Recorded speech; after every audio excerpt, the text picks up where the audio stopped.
வாங்க இன்னைக்கு ஞாயிற்றுக்கிழமை என்ன சமையல் பார்க்கலாம். சூப்பராக நான்வெஜ்ஜுங்க. சாப்பாடு சூடாக இது வந்து நாட்டுக்கோழி தண்ணி குழம்புங்க. நம்ம எல்லாம் மசாலு மசாலா ஐட்டங்க, வெங்காயம், இஞ்சி, பூண்டு எல்லாத்தையுமே வதக்கி அரைச்சி செய்கிறது ரொம்ப உடம்புக்கு நல்லது. தண்ணியாட்டு வச்சு சாப்பிட்டது இது டேஸ்ட்டாக இருக்குங்க நாட்டுக்கோழி.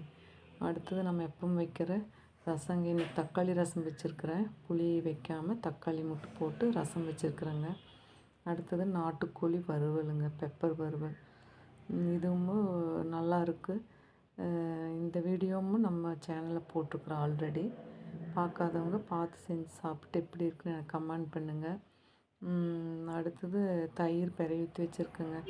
அப்புறம் நான் வீடியோ போட்டு பேசையில் வந்து ரொம்ப இங்கே எங்கேன்னு பேசுகிறேன்ட்டு சில பேர் கமெண்ட் பண்ணுறாங்க. இது என்ன சொன்னாங்க, சாரி கமெண்ட் பண்ணல, நேராக பார்த்து சொன்னாங்க. இது இயற்கையாக வர்றது, நம்ம ஒன்றும் பண்ண முடியாது. நாங்கள் கோயம்புத்தூர் சைடு பொள்ளாச்சி, அதனால் இப்படி தான் இருக்கும்.